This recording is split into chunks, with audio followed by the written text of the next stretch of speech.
Hello and welcome to today's Office Hours presentation. This is Paul Hoyt, your host. Our Office Hours presentation is a relaxed, informal mentoring program that we do every Monday at noon Pacific time. All these recordings, slides, and exercises will be archived in our members area. And all of the recordings are available, at least for the time being, on my YouTube channel at youtube.com/user/Paul Hoyt. The reasons we do these office hours presentations is that we know that being a successful business owner can be a great experience, but we also know that it's tough. You need education, training, tools, and team to be successful.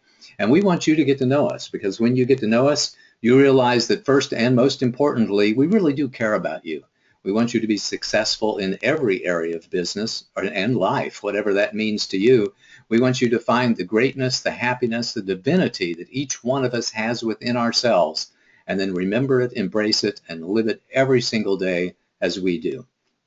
Our passion is to increase the survival rate, accelerate the growth rate, and reduce the struggle rate of businesses in America. And our vision is to help millions of CEOs and entrepreneurs accelerate their business growth while experiencing greater harmony and balance in their life.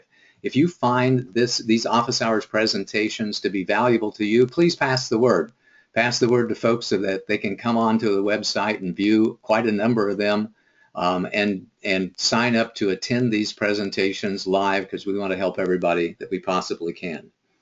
In our office hours programs, we do an in-depth discussion of a business success principle, and we offer some closing remarks, special offers, and an invitation for next week's session. And then we go into open Q&A and coaching. So as you're listening to today's office hours presentation, write down if you have a question or so.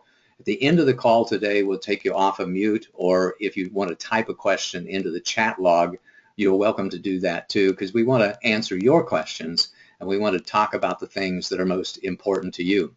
We also invite you to join us throughout the week in the Awakened CEO communities on both LinkedIn and Facebook, where I publish a business success principle of the day 4 times a week, and the energy of the day posting every morning on Facebook. Every morning I get up and try to say a little bit of something insightful or inspirational to put a little positive energy into the world out there. Today I think was number 807 days in a row. Today's topic was how to be great at sales. We always reference or tie the subject matter of the day back to one or the more key performance areas of success. And today we're going to talk specifically about sales. And I want you to notice the way that we have graphically represented these 7 key performance areas.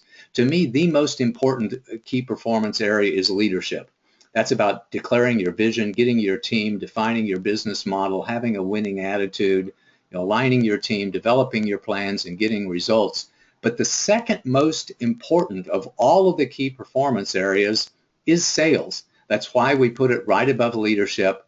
And that means that if you are not good at sales, it doesn't make any difference how good you are at marketing, product development, operations, administration, or financial management. And frankly, it doesn't make that much difference how good you are at service and delivery. If you're not good at leadership and then sales, you're going to have a really, really tough time with your business.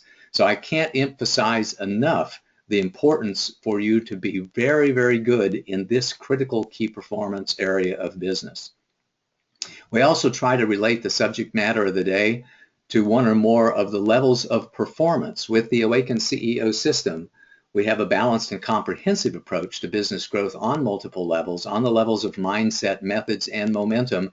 And more so than any of the other key performance areas, sales success depends upon your expertise and your focus on each one of these 3 levels. You have to have a great mindset. You have to have great methods, plans, processes, procedures in place, and you have to get into action and establish momentum and maintain momentum. Our agenda today is we're going to talk about a little bit more about how to transform yourself and your company. We're going to talk about the difference between sales and marketing. Then we're going to go into what is sales and the value of excellence in sales, and then talk about the 4 sales success principles and sum it all up with the bottom line. First, let's talk about how to change, how to transform yourself and your company. First, you need to know what to do, which is getting the right education in grounding in the success principles of a particular area. Then you need to know how to do it, which is to get the right training. And then generally, you need some help doing the work, which is coaching.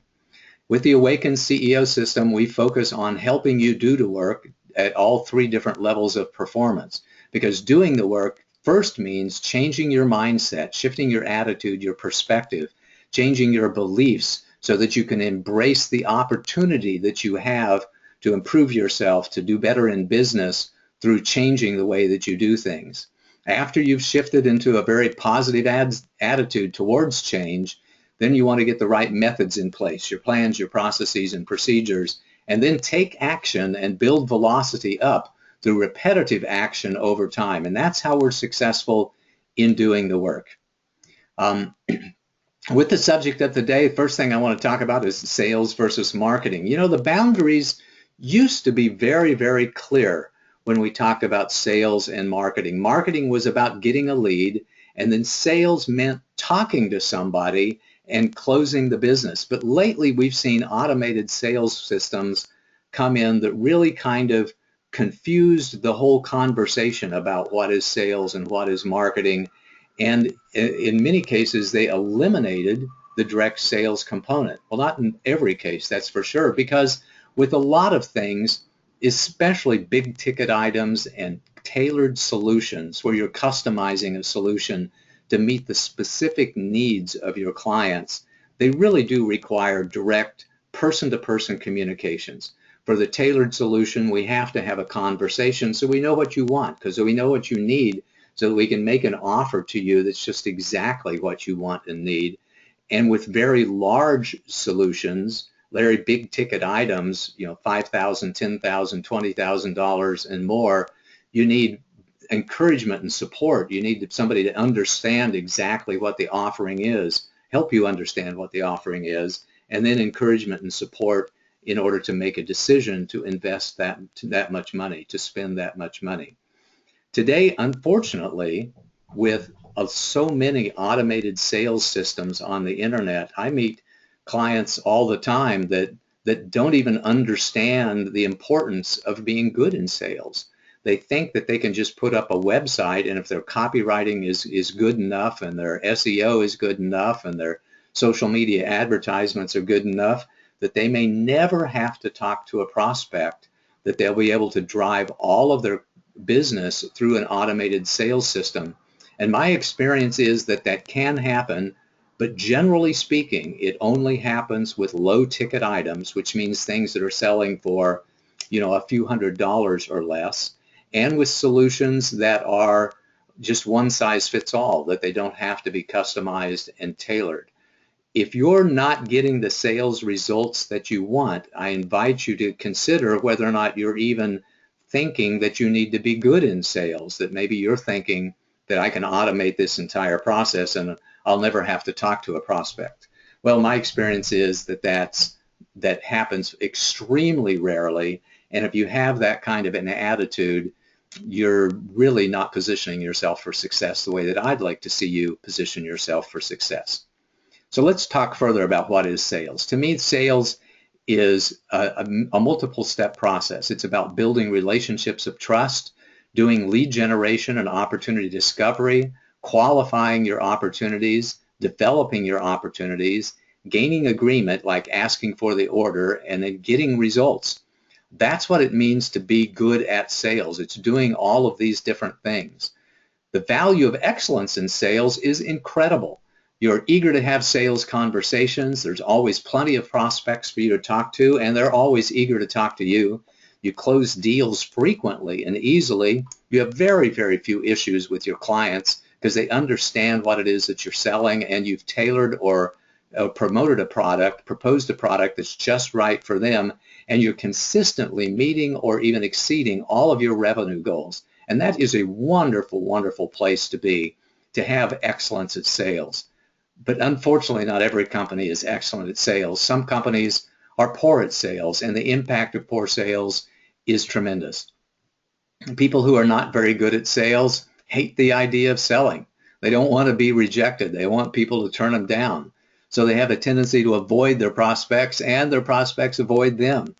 You find out that you're clumsy on every sales call, and you really don't have any idea what you're doing. You're just making it up as you go along, and you rarely sell anything at all. And then, unfortunately, you go bankrupt and close your doors. And I am not kidding.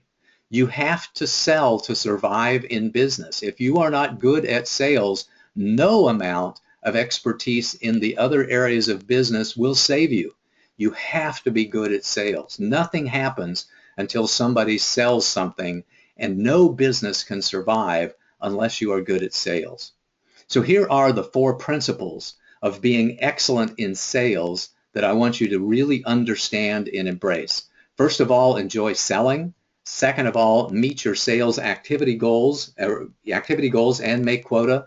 Third, implement sales systems to track your efforts and your results. And 4, focus on being a consummate sales professional. It all starts with your ability to enjoy selling. And here's one of the most important questions I'm ever going to ask today. And that is, do you love to sell? I mean, really, do you love to sell? Because somebody at your business needs to jump out of bed every single morning, rush into the office because they can't wait to get on the telephone and talk to somebody about the value of your products and services. They can't wait to meet with somebody face to face and look them in the eye and talk to them about how passionate they are to help them achieve their dreams and accomplish what they want to accomplish. That's what it means to enjoy selling. You have to have a great sales attitude and a great sales mindset, because it is not possible to have great sales results with a bad sales attitude.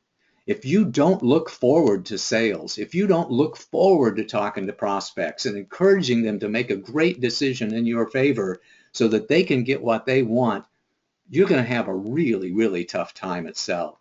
And you have to be able to sell. You can't delegate those most important sales conversations. I talk to CEOs frequently that say, you know, I've never studied sales. I don't know anything about sales. I don't want to sell. How come I have to sell? And here's the reason. It's because those most important conversations that you have when you're selling somebody on joining your company, when you're selling somebody on the opportunity that they have to invest in your company, to be a partner at your company, to be one of your critical suppliers, to be a business partner with you, when you're selling industry analysts on the strength of your company and the future of your company, that's all the art and science of selling. In fact, we are always selling all the time. The question is not whether or not we need to sell, or whether or not we do sell. The question is whether or not we are any good at selling. So my encouragement to you is to really embrace the opportunity that you have to sell. Have great confidence in the products that you are providing, because if you are a person of honor and integrity in everything that you do, then your success in sales depends completely on the confidence that you have in the value of your products and services, in the value and the confidence that you have that your products and services are going to help somebody else meet their goals and achieve what they want to accomplish in life. And when you are certain of your value, then sales isn't about taking anything. It's about giving other people the chance that they have to achieve your dreams. So enjoy selling. Here's a little tip for you. Think about giving away money. Here's a good little mindset shifting technique for you. Think about helping others to achieve your dreams, because if you love to sell, you're going to have a much better chance at being successful in sales. And here's one of the techniques that I use, or I used to use before I got a really fantastic attitude towards sales, and I pretend I'm giving away $1,000 bills. Because if I gave you a stack of 100 $1,000 bills and I said all you have to do is call people up on the phone and give away that money, would you have any hesitation or resistance about that? No, you wouldn't. You might think it through a little bit and make up a list of the top 100 people that you wanted to talk to give away this money, but you wouldn't have any problem saying, hey, Joe, I got a great news for you today. I got $1,000 and I'm going to give it away to you. You wouldn't have any problem at all having that conversation. Well, when you shift your energy, when you shift your attitude to say, wow, I really have the opportunity to help other people achieve their dreams and do what they want to do in life and accomplish what they want to accomplish, then you can have an equally positive attitude towards calling people and sharing with them the value of your products and services. So that's the number one thing. The number one thing in sales is that if you love to sell, if you really enjoy selling, if you focus on helping other people, you're going to have a much better chance at being successful in sales. Your sales success is not guaranteed because you do have to be accurate and good at all these other three success principles as well. Now, step number two, or success principle number two, is on making quota. Quota, by the way, is the amount that you have to sell in order to meet your expectations. At large companies, every salesperson has a quota. Every sales manager has a quota in order for the company to meet their revenue goals. The general rule of thumb is you want at least 80% of the people who are selling for you to make their quota. And if everybody made their quota, then the entire company would greatly exceed their sales revenue goals. So I try to make that quota very, very prominent in people's minds. We want every salesperson at our company knowing what their weekly quota is, what their monthly quota is, what their annual quota is. I've seen some companies that actually have daily quotas for each one of the salespeople to keep their focus. And one other way to keep their focus on making the quota is the compensation program, because nothing motivates salespeople like money. Nothing controls salespeople's behavior about the specifics of their compensation program. And by the way, Mr. CEO, Mrs. CEO, that goes for you as well. I want you to put yourself on commission and reward yourself, and in some cases penalize yourself for making commission or not making commission, because if you do not make commission, if your company doesn't make quota, you're not going to meet your expectations, and in many cases you're not going to survive. There are a lot of different ways to structure the compensation plan for salespeople. You can have draws, both recoverable draws and non-recoverable draws. In many cases you have a base salary with a commission program and accelerators and SPIFs, or sales performance incentive funds. The larger the company, the more likely it is for you to have a base salary. I know that many very small companies don't want to give their salespeople a base salary, and that can be a huge challenge because many very competent and wonderful sales professionals require at least a little bit of salary in order to take care of their personal financial needs so they're able to focus. Many salespeople don't want to think about being in business for themselves. To them, sales is a position, it's a job, and an opportunity for them to make a lot of money. And you take away a lot of the stress and pressure by giving them a base salary or a non-recoverable draw. But commissions are the most important part of any sales compensation plan. You want to have a commission structure in place so that when somebody makes quota, they reach their total annual compensation goals, and they have the opportunity to make even more money, to earn even more money by exceeding their quota, by selling more than we expected them to, or more than what the minimum allowable amount for sales are. I'm a big fan, by the way, of accelerators in a commission program. And accelerators work such that, let's say that when you sell up to $50,000 worth, you get X% commission, but in between 50 and 75,000, you get a greater percentage commission. Over 75,000, you get a greater percentage commission, and the more you sell, the more commission percentage that you get. It is really, really inspirational for somebody to make their quota, and then they get into the higher commissions. They get into the accelerators. They will bust their fanny to make the quota in the first place, and then to get themselves in a position to have a 12% or a 15% commission instead of just a 10% commission, and really put themselves in a position to win some of those award trips, to win that free TV, to win that free car, to win that trip to Jamaica, which are oftentimes part of sales percentage or sales performance incentive funds. So structuring your sales compensation programs for your salespeople, structuring your compensation program for yourself so that people can make quota, and that they're heavily incented to make much, much more than their quota, is really a great success principle at your business. One of the reasons, by the way, that we do the accelerators is that salespeople cost you a lot more money in ways other than just their compensation program.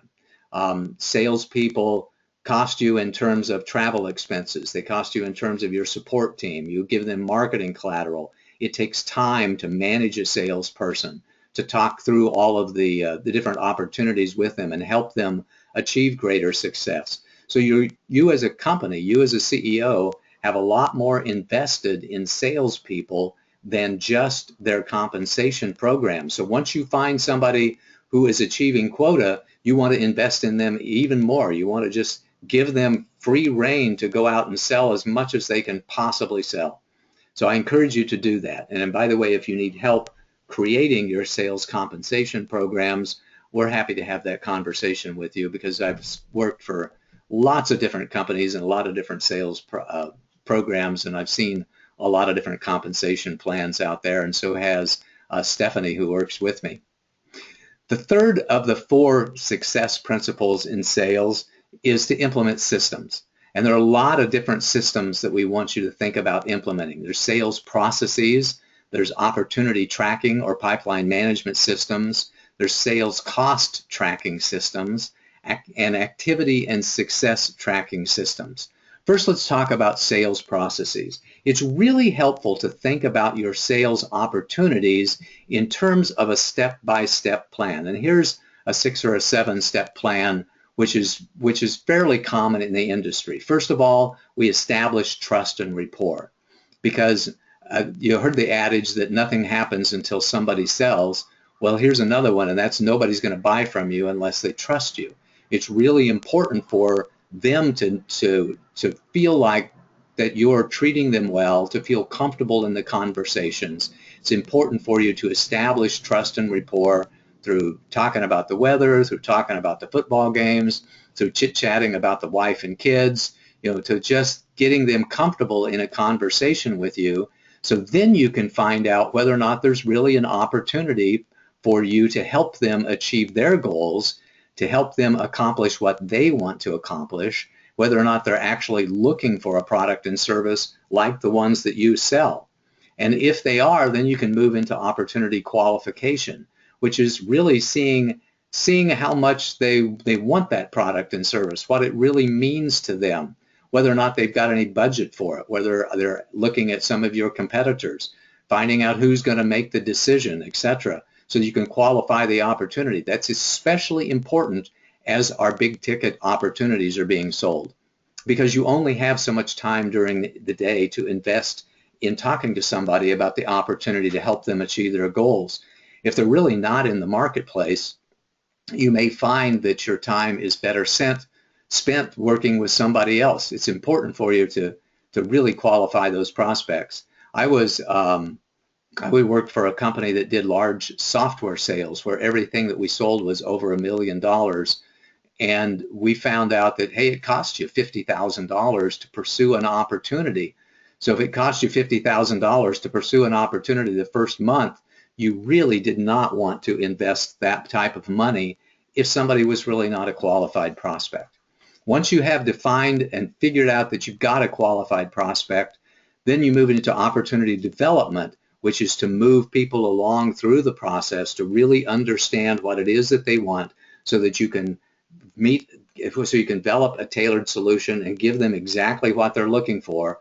And then you ask for the business. Then we make the offer to them. We submit the proposal. We ask for the opportunity to help them in the ways that they want to be helped. Then we close and do the paperwork and then the follow-up. So this is a simple 7-step sales process. As you're going to find with different sales systems, the process varies a little bit with each one of the sales systems that you have the opportunity to invest in. But generally speaking, this is the 7-step process that most systems follow. You also need to implement systems for opportunity tracking and pipeline management.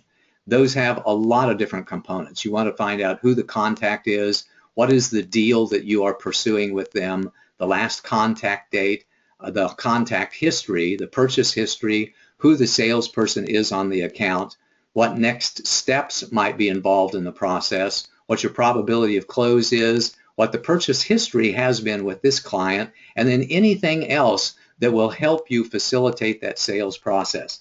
I see some people keep track of the names of the wife and the kids, you know, when their birthdays are, when their anniversary is, you know, when they're going on vacation, when they went on vacation the last time, because as much as we can keep track of, it helps us establish trust and rapport when people feel like we really care about them and we really want to have a personal relationship with them. If you're working with dozens or hundreds of clients and prospects, it's really, really important for you to have a CRM, that stands for Customer Relationship Management System, in place that will help you keep track of all of these little details about the prospect, about the client, so that you can be, you know, on your best behavior, that you can have those really great calls with them. And by the way, keeping track of all this stuff is really showing that you do care about that relationship, that you do care about them. If you're not keeping track of the last conversations that you had with people and what they told you was important to them, then by definition, you really don't care. You don't care enough to keep track of stuff. So it's really important for you to track your opportunities and track your clients and track all this information. It's also important for you to track all of your costs. From a financial management point of view, we need to track the cost, what we're spending on pursuing the deals, not just the ones that close, but all of the deals. You want to understand what your salesperson compensation programs are, your travel expenses, what it costs for you to put out marketing materials and your lead generation campaigns, and all your other overhead costs.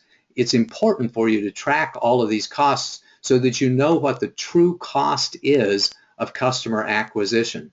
Sometimes people make the mistake of saying, you know, the cost of acquisition was just the commission or just the merchant account fees, and they really don't understand the total, fully loaded cost of sales, which I always try to recommend that people understand for their business. What you find a lot of times is surprises that say, wow, you know, this particular deal, you know, it was a $5,000 deal, but it cost me $7,000 to pursue. You know, the commissions were only $1,000, but when you add up all the travel expenses, the cost of the office, the cost of the overhead time, it turned out to be something that wasn't worth our while to pursue at all. Most companies, when they do sales cost tracking, they understand that there is a minimum order quantity or minimum order amount that they ever want to deal with, that they can't afford to sell something for $50 or $100 or $500 if it takes any amount of salesperson time. The only way that they can afford to sell those low ticket items is with a completely automated sales system. You also need to be tracking your activities and your success, the number of calls that your salespeople are doing, the number of meetings that they're having, the emails that you're sending out, the physical mailings that you're sending out, so that you understand, you know, with all that activity, what your conversion ratio is. It really does take disciplined activity for predictable results. I always say we want to manage your salespeople on 3 different levels. If somebody is consistently making quota, then all you need to do is make sure that you encourage them. Your job is to be a facilitator and a cheerleader, to keep them going, to keep them pumped up and motivated to continue making that quota and doing what you want them to do. If they're not making quota, but they are successful at building a great pipeline, then your job as a sales manager is to help them close deals, to help them perhaps build a little better pipeline through a little better opportunity qualification and opportunity development process, and help them close more deals. And if they're not able to build a great pipeline, then as a sales manager, your focus is on the number of calls that you're making, on the number of face-to-face meetings that you're having, on the number of emails that you are sending out, and the number of physical mailings that you're sending out. So we measure first the activity and focus on the activity. And if the activity's there and the pipeline's being built, then we help with the conversion, with the asking for the order and taking that pipeline and turning that into good business. And if their pipelines, and if they're making quota, then again, our job is just to be a facilitator and a cheerleader.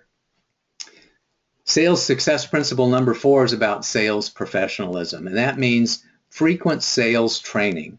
It means really focusing time every single day on inspirational and motivational messages, because there's nothing that helps a salesperson be more successful than to be really inspired about the opportunity they have to help other people, inspired about the opportunity they have to make a lot of money selling a lot of your products and services. And that requires frequent inspirational and motivational messages. I think the first thing that you need to do when you're selling every single day is to put yourself in the right mindset in the morning, when you come back from break, in the afternoon. Really focus on shifting your energy, raising your vibration, and putting yourself in a great positive attitude. As I like to say, put yourself in the place of having that awesome charismatic vitality.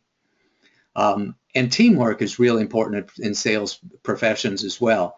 I had the privilege of selling as a member of sales teams for some very large companies, selling very large ticket deals. And by very large ticket deals, I mean millions of dollars worth of software. And it does take teamwork. It takes an account manager. It takes a sales support people. It takes, technical support reps. I was a technical support rep for a number of years before I started carrying a bag. That means I had a quota for myself and was focused on being the primary salesperson instead of just a member of the team. Being great at sales also requires great coaching. It means having people to help you implement the training that you receive, making sure that you get the right training, making sure that you have the right scripts in place, and coaching you through the process of adjusting your attitude and doing everything that you need to do to be successful. And when it comes to sales training, there's a lot of focus when it comes to sales training and being a sales professional. We get training on effective sales sequences and processes. We get training on effective languaging and questioning techniques. We get training on sales psychology, for tactics for building relationships, for strategies for complex sales cycles, and strategies for impulse sales cycles. And there are a lot of different sales training programs out there. Personally, when you get sales training, you get training in qualifying prospects, developing opportunities, proposing solutions, handling objections, and a lot more. And there's a lot of sales systems. I've personally had training in strategic selling, target account selling, solution selling, spin selling, consultative selling, reverse selling, impulse selling, and Lofholm Sales Championship Series. At some point in time during my 50-year business career, I've gone to programs, I've listened to webinars, I've read books, I've taken programs, had coaches on every single one of these sales programs, and I've probably forgotten some of those. So there are a lot of different programs available to you. Each one of them has in common that they talk about a specific sales process and tactics and techniques for being successful at every step in that sales process.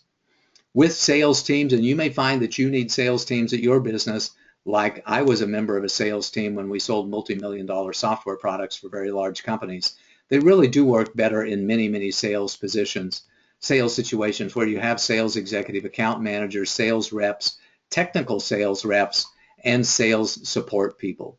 Ask yourself the question, if you're not having the success that you need at sales in your business, would you be better off having a sales team? I know one of the standing jokes was, whenever I was a member of a sales team, was that the sales executive was just there to buy the dinners, to buy the drinks, to hand out the cigars.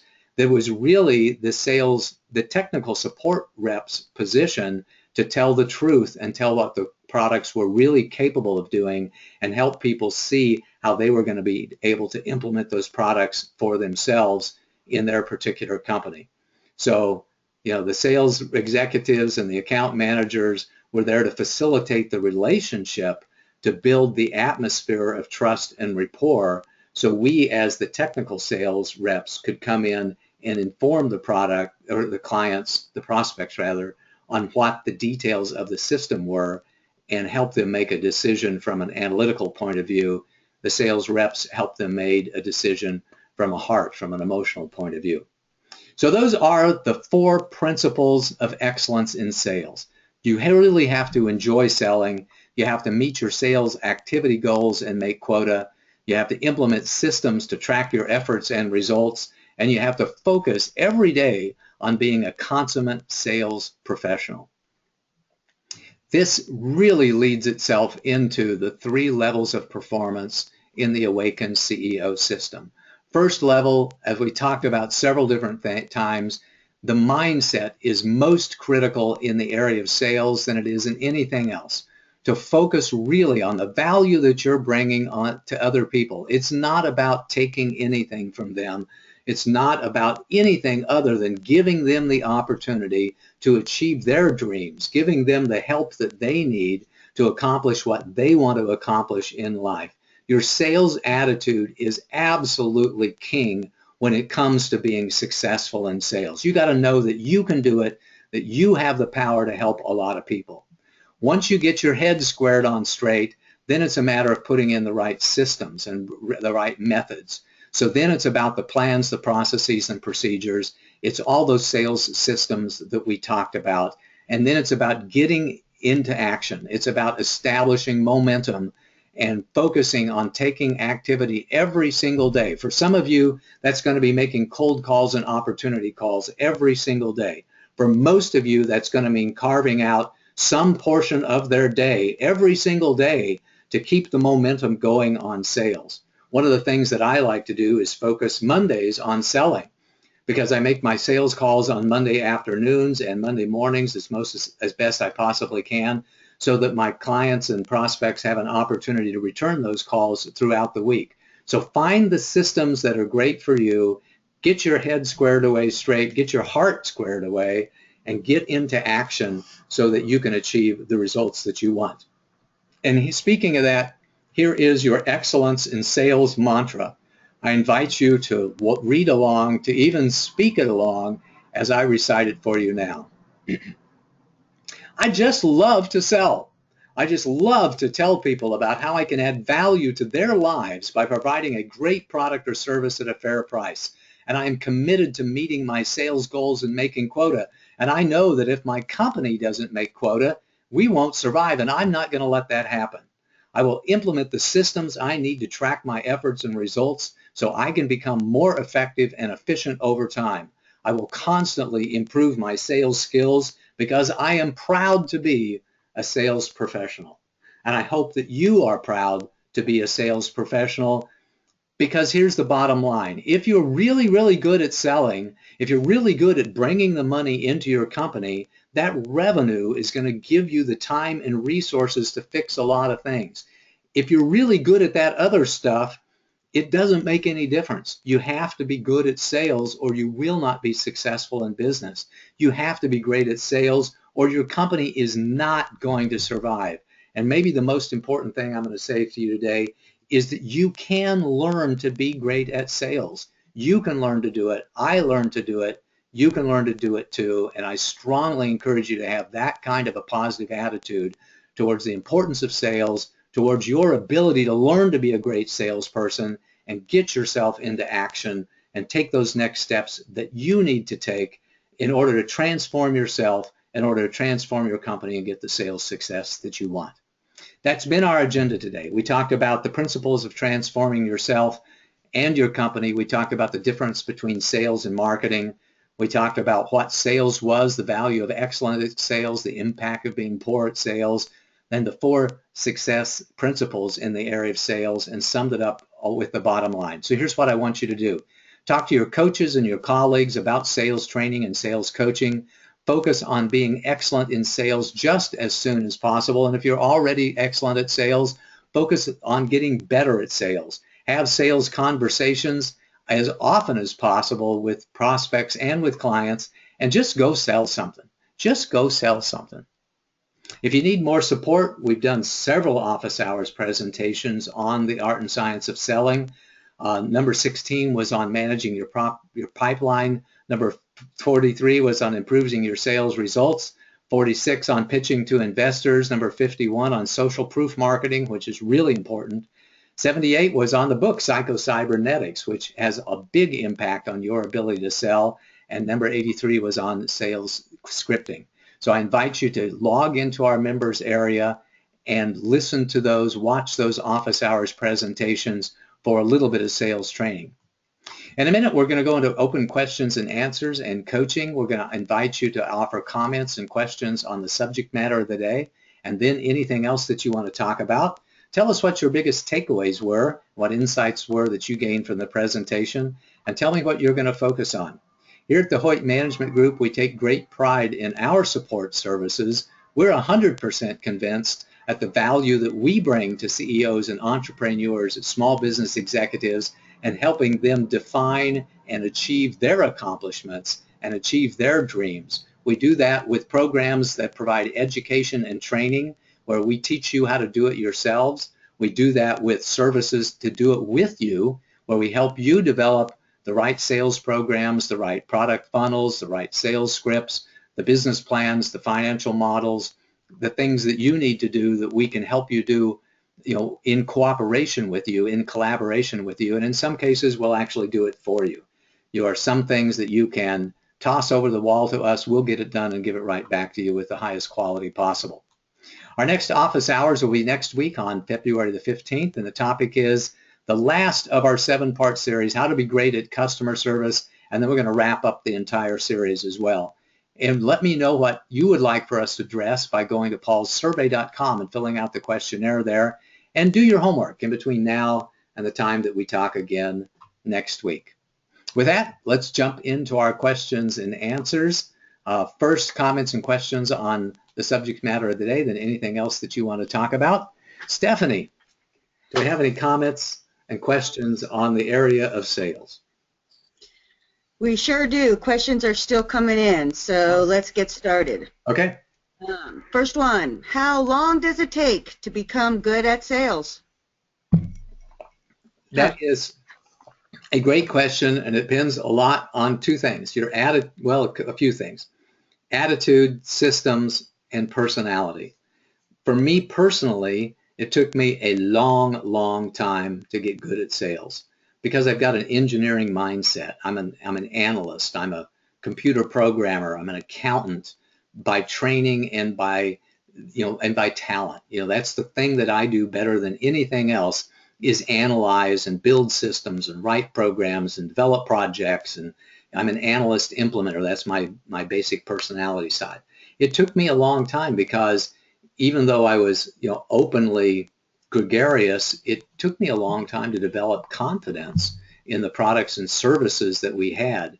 So I was okay as part of a sales team for a while in the early 1990s, but it took me a while to develop that confidence. So it really depends on your attitude. There are some people out there that just have sales magic. As what I like to say is they've got this awesome, charismatic vitality about them. They just walk into the room and you just want to reach into your purse or your pocket and pull out your wallet and hand them money and write them checks because you want them to keep coming back to see you day after day because they have such incredible positive energy. There are some people out there that their natural personality is kind of grumpy. It's kind of very, very serious. It's not very positive at all, and frankly, we don't want to be around them very much. When they walk into a room, you kind of want them to leave right away because they're bringing you down, because they're in the shadows and they've taken you to the shadows. If you find that you're a very serious person, if you find that you're, even a little challenged in your positive energy, you may find it very difficult to be in sales. The only people that you're going to be able to sell to are people who are themselves very, very serious. Because people who are serious and people who are grumpy, they're okay with dealing with other people who are serious and grumpy. And in a way, it kind of validates their own personal experience in life. So if you're grumpy and serious, you're going to be okay selling to other grumpy and serious people, but not people who are genuinely happy and genuinely who are positive. You're going to have a hard time selling to them. So how long will it take you to shift your personality? I don't know. Some people, they can shift it in a matter of a few months or a few years. Other people, it takes years and years. One of the challenges that I had is it took me a long time to shift from thinking about the benefits of my product, the features of my product, and what we did that was really, really cool that nobody else did. I just wanted to say, hey, you should see this screen over here. Let me tell you about this little feature here. That's where my mind was at, instead of being at asking somebody what do they really want to accomplish, what their dreams are. If you look back in 90 days or in 6 months or a year or so, what's it really going to take for you to feel very positive about this product and feel very positive about this relationship? What's most important to you? It took me a long time to get out of my own head and into somebody else's heart so that I could fairly represent the value of the products and services. So I don't know. I feel like I really started selling training in sales in 1990. I don't feel like it may have taken me 20 years or more to get to be really good at sales, and I feel like I'm getting better all the time because I'm committed to being a consummate sales professional. And that means I'm constantly taking sales training.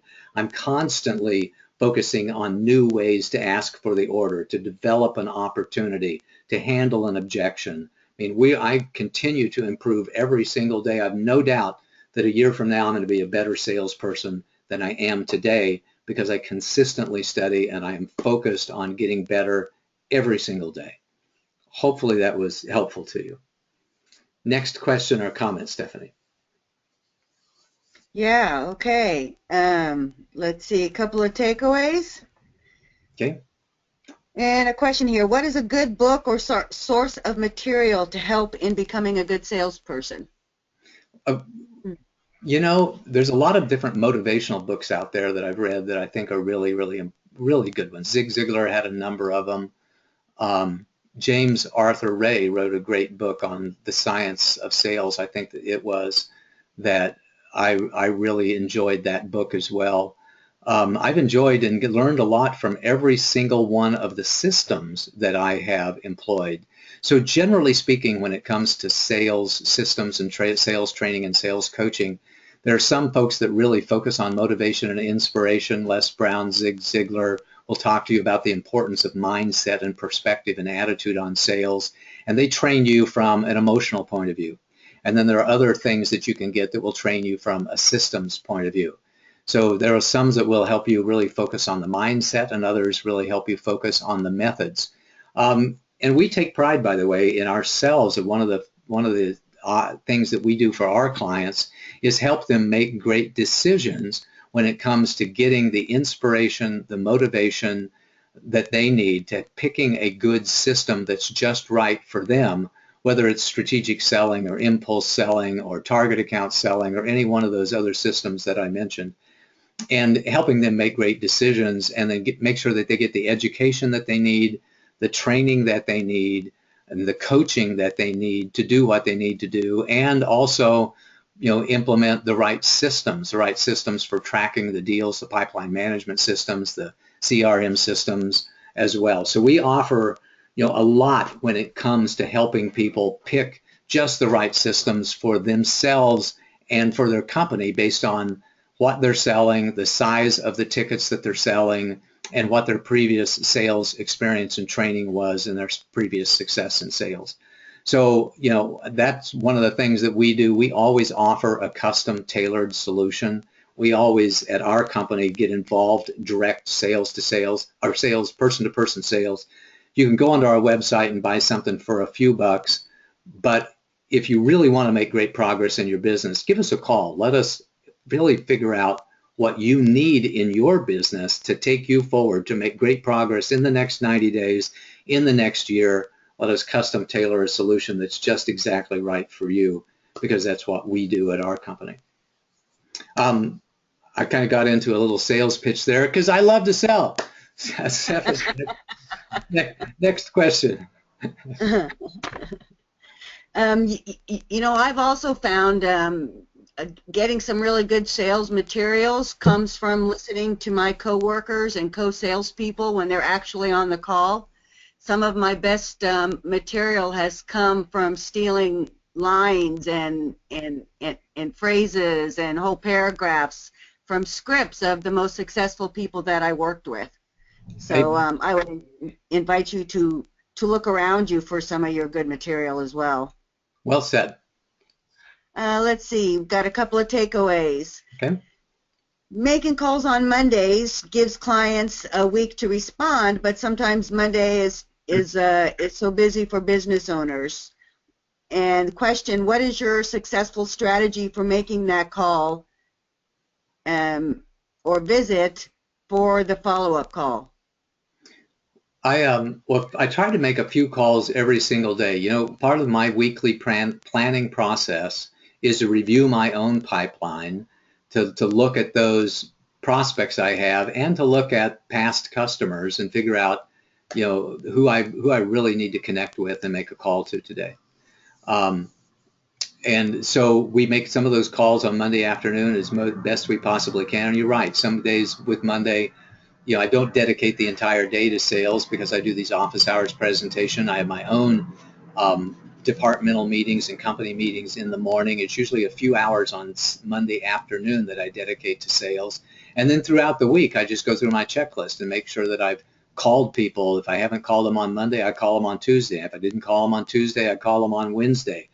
And depending upon where we are, you know, in the business itself, sometimes I'll, you know, just put everything to the side and focus a large amount of time, a few hours on sales, depending upon how the pipeline is going, how the revenue is coming into the company. So I'm flexible when it comes to adjusting the time that I spend on sales. There are some people out there that say, you know, the best thing that you can do is start off every single day making 10 phone calls. You know, that we don't do anything else during our day. We get into the office, have a cup of coffee, shut the door, and don't do anything at all until we've made 10 phone calls and talked to, you know, 2 or 3 or 4 people, because that's the system that works for them to keep the momentum up so that they don't get into their day, you know, and it's 3 or 4 or 5 o'clock in the afternoon, they realize they didn't make the sales calls, the outbound sales calls, because they were, you know, doing emails, they were going to meetings, they were responding to, you know, taking calls from other people, etc. So you got to find a system that works for you.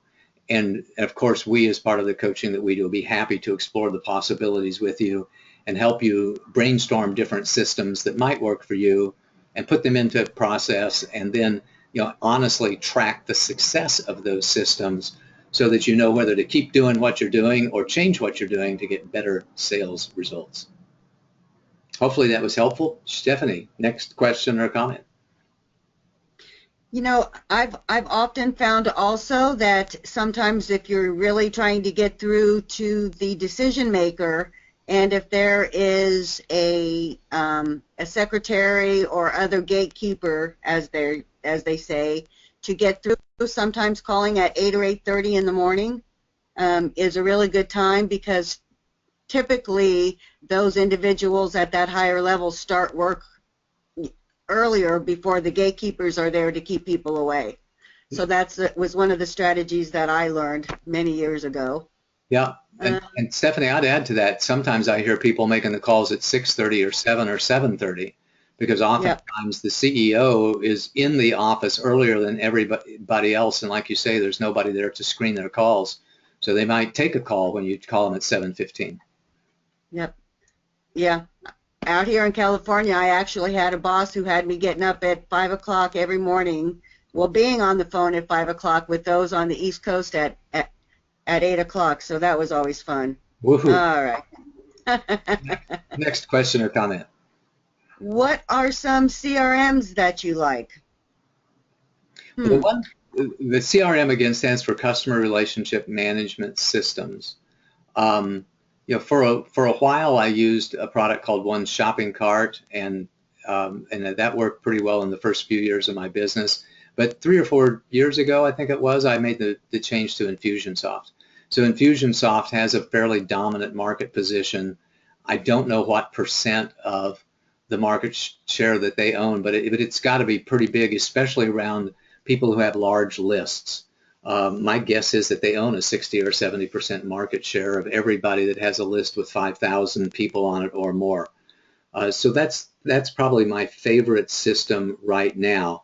And by the way, one of the things we do, of course, is help people implement Infusionsoft and help them design the campaigns that are necessary to help them follow up. So if everybody who's on this call has signed up through my Infusionsoft system, and they're familiar with the campaigns and the way that we deliver emails periodically based upon what it is that you signed up through, and it really facilitates the tracking as well. So I would say right now Infusionsoft is my favorite. That's the one that we're the experts in, and we can help you implement for yourself as well. One quick word, by the way, the cost of Infusionsoft is fairly high compared to a lot of other ones, and I think rightfully so, because the quality of the product itself and the features that the product has. The real cost, however, with Infusionsoft is not the cost of the software or implementing the software. The real cost of it is using it, month after month, day after day, week after week, designing your new campaigns, and it can cost you, $1,000 a month or more, $2,000, $3,000 a month to pay for the people that it takes to implement it successfully and really run great Infusionsoft-based campaigns. Stephanie's got she's really our internal Infusionsoft expert and probably has some experience with other packages too. I'll invite you to chime in there a little bit, Stephanie. One of the things you said, and you've repeated it several times during the call, is really get clear on your needs as a business. There are so many different databases or CRMs and programs out there, Salesforce, MailChimp, and they all have their pros and their cons and their limitations and what they can do for you. So yes, Infusionsoft is awesome. We love it. There's quite a I'm just kind of stuttering here because I just keep, thinking of the hundreds and hundreds and hundreds of hours that I've spent so that I can get pretty good at Infusionsoft. Yeah, it does. And we run into customers, by the way, that are using MailChimp or some other system, and we're happy to help them use a system that they've already got if it meets the needs of their business. That's the key is what you want to accomplish. There's, what was it, Contact? What was that? There's another, I can't remember the name of it now, that I've used. iContact. Yeah, iContact I've used a lot, and I used that in the early days of my business. Used another one called SwiftPage that worked extremely well for a while too. We just decided to take the step and take our own internal system, our CRM system, up to the Cadillac in the industry today, and that's why we went with Infusionsoft. Next, Constant Contact. That's what it's called. Thank you for saying that. Thank you, guys. So next question or comment. Okie dokie. Can I completely automate the sales process, and how do I do that? And yes, you can. There are companies, as I mentioned earlier, you can completely automate the sales process, except for when you're selling big ticket items and you have a tailored solution. If you have a single product funnel approach that says, here's what people get for free, here's what people buy for $7, here's what people buy for $50, here's what they buy for $500, here's what they buy for $1,000, and it's the same, it's the same product or service that you're offering to everybody, and it doesn't get very, very expensive, then you can have a completely automated sales process. Where that breaks down is, like I say, in the big ticket items and in the tailored solutions, the customized solutions. In the big ticket items, when it starts to be over a few $1,000s, and I don't know where the threshold is for your market, it could be 2,000, it could be 5,000, it could be 10,000, but when somebody's considering a purchase of that magnitude, they may have some questions about the product and service and how it fits into their company that you're going to have to talk to them about so that they feel comfortable moving forward. And sometimes they just need encouragement. So what we see is a combination automated sales system and direct sales approach, where we notice whether somebody is on our system looking at our stuff, and when they are, we invite them to a live chat. Or, and you've seen this, I'm sure, with other websites. You get poking around and all of a sudden somebody, a pop-up comes and says, would you like to talk to somebody about this opportunity right now? Or we invite people to sign up for something, and we notice from, in our case, our Infusionsoft records that somebody's been poking around on a specific page in the website. And that means they're probably interested in that, and we'll pick up the phone and proactively give them a call and ask if they had any questions about that opportunity and see if there isn't a way that we can encourage them to make a decision to help themselves by purchasing and implementing our products and services. So you can have automated sales systems completely. My experience is that when people are going to make a big decision, whatever's big for them, and that could be buying a car, it could be buying a house, it could be buying your $10,000 system, that they're going to want somebody to answer some questions and give them a little bit of encouragement before they fork over their credit card or write you a check. Stephanie, next question or comment. Okay, let's keep going here. We have lots of questions here today. And we do have, by the way, it is 1:03. It is after the top of the hour, and I'm certainly happy to stay on for another 10 minutes or so. If you want to stay on the call, as long as I see people on the call answering questions, or until 1:15 or so, we'll keep after it. So let's keep going. How are you doing prospecting? And I think we might have answered this one. How are we doing prospecting in our outbound calls? Well, we generally don't do cold calls at our company. Generally we don't pick up the phone and talk to somebody that we haven't at least said hello to. Our method of prospecting is through our nurture marketing campaigns with our office hours presentation that we do on a weekly basis. I do have an Awaken CEO community meeting twice a month with a local incubator co-working center that I've become affiliated with here in the Bay Area of San Francisco. We do our Energy of the Day postings. We do our Success Principles of the Day postings 4 days a week. We occasionally put out Facebook and LinkedIn advertisements and other advertisements, but we invite people to come to us. We invite people to engage with us. And once they engage with us in some way, that's when we begin engaging with them. We like to go to workshops and conferences. We like to do networking events. We like to somehow turn that completely cold relationship into something where there's been some engagement of some kind. And that's the way that we do our prospecting. So we have multiple systems for prospecting. We go to conferences and workshops.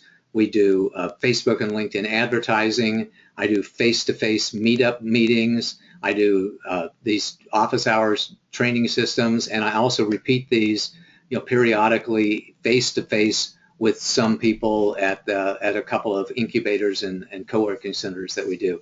And that, by the way, is our encouragement to you too. Don't put all your eggs in one basket. Have multiple lead generation strategies so that you can find people that you can build that trust and rapport with, that you can see whether or not they're a prospect for your products and services, so that you can qualify, so that you can develop the opportunities, make the proposals, and get the business that you really want to get. Other comments, Stephanie, or questions? Yes, got some more questions here. Let's keep going. Okay. An aha, which leads into the next question. Okay. I just realized, Kat says, that I need a really good sales team and find people that actually like to make calls. I don't have to do it all myself. So true. That is true. And so our question is then, do I have to sell? Can't I hire somebody to do that?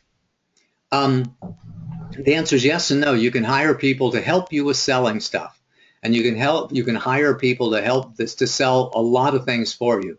But as I mentioned on the call, if you're the CEO and the owner of your business, there are some things that you absolutely have to sell. For example, if you're raising capital, you're selling people on the opportunity they have to grow with you, the opportunity that they have to take a little risk and gain a tremendous amount of reward by purchasing an equity position in your company. That's sales. It's not selling your primary product or service, but it is selling the opportunity that somebody has to be a co-owner in your business. If you sell people with the opportunity to join your business whenever you're recruiting, you want to sell people on the future that they can have working with you as an employee or partnering with you, by taking an executive position or even a partnership position at your business. That's selling. Sometimes we sell people on providing a lower cost to us because they're a supplier to us. They're providing contracted services, or they're actually building the products that we then sell to our clients in case you have a physical product, and you're selling them on the opportunity to work with you, selling them and negotiating the price with them. And we're selling to our industry analysts. We're selling to our affiliate partners and our referral partners. We're selling people all the time on the value that they will have in doing business with us in some way, doing business with us as a client, doing business with us as a supplier, doing business with us as a partner, doing business with us as a referral partner or as an affiliate, doing business with us as an equity partner, doing business with us by joining us on the board of directors. You know, every single one of those things, anytime we're getting somebody to engage with us in business in some way, I think it's useful to think about that as a sales opportunity, and think about that in the opportunity we have to help somebody else get what they want by doing business with us. So yes, we can delegate some aspects of sales, and no, 100% absolutely not. You cannot completely abdicate sales. You have to be a consummate sales professional yourself if you're the CEO of a business, because there are some things that you simply cannot delegate, and you can never abdicate sales. Hopefully that was helpful. Next question or comment, Stephanie. You know, I've often found that if you think about it, I'd say that probably 90% of the conversations we have every day entails some form or some level of sales in them, with our spouses, our kids, our neighbors, the lady at the grocery store. We do sales in so many of our conversations. And I will tell you a story. When I first started my own business, my very, very first one, I found that I was so uncomfortable introducing myself and even coming up with my 30-second elevator speech. I just couldn't do it. So I took a job that actually forced me to sell, working at a Victoria's Secret catalog. Wow. But one of the things that I've learned is that if you truly believe in your business, your service, your product, when you come from that truly authentic place inside, that you know you have something that is so awesome that can benefit somebody, that can really help them, can really take care of their problems, help them get from A to B, relieve that pain or that irritant, whatever it is, solve their problems, then that sales conversation becomes a much different conversation, because you're coming from a place of, hey, I've got this really cool thing that I know can help you. And when you come from that authentic place, it's a different conversation. That was Don't you awesome. agree, Paul? That was awesome, Stephanie. I love the way you said that. Let's write it down. It's on the recording. I love it. So I think we got time for one more question or comment. Let's see. Where are the comments here? I appreciate your coaching and your heads up. You two are a great team. Oh, thank you. That was nice. Yes. Let's see. I think the last question then, let's go with this one. What is your favorite sales training program? Sales training. You know, when I first took strategic selling, which was early 1990, and then we took target account selling, I thought strategic selling was wonderful. And by the way, strategic selling and target account selling and spin selling and are really geared for very large, complex sales cycles where there's multiple decision makers, and maybe the decision is going to be made over a 6 or a 9 month period of time or several months. You know, and those are the right systems for those selling opportunities. A good friend of mine, Bob Ayers, wrote a book on impulse selling, which he was a client of mine, and I encouraged him to write the book in the first place because I recognized that he had an expertise that I hadn't seen in any other sales training system, and that was on the art and science of impulse selling. So if you're doing a one-call close approach and you're you only have like 15 seconds to do a sales call. In his particular case, he was teaching people how to do effective door-to-door sales, where you've only got, like a minute or so to present your opportunity, to establish trust and rapport, to present the opportunity and ask for the business. He would oftentimes do that in the context of 5 seconds or 10 seconds. He really was gifted at that. So I encouraged him to write the book Impulse Selling, which he did write, and which is one of my favorite sales books as well. I took Eric Lofholm's sales training system that I really enjoyed a tremendous amount. I've taken reverse selling from Ari Galper that I really thought was great. It seems like I learned something of value from every system that I've ever studied in sales. I've learned something of value from every motivational speaker, from every inspirational speaker. You never know where these little nuggets are going to come from, these insights and these pieces to your sales puzzle that keep you pumped up and enthusiastic and help you polish and hone your game over time. So, if you have a question about what sales training would be best for you, I encourage you to reach out and give us a call, because we've had experience with so many sales. Both Stephanie and I have been sales professionals for decades. We're happy to do what we can to help you take the steps that you need to take in order to improve your sales results, to improve your sales mindset, to make sure you get the right systems, the right methods in place, and to get you into action so that you can build momentum and get the sales results that you want.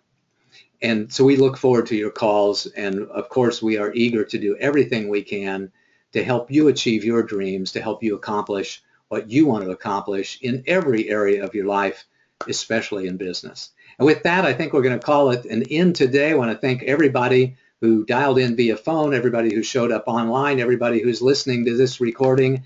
And until we see you again next week, hopefully, this is Paul Hoyt wishing you a most marvelous and prosperous day. Bye-bye.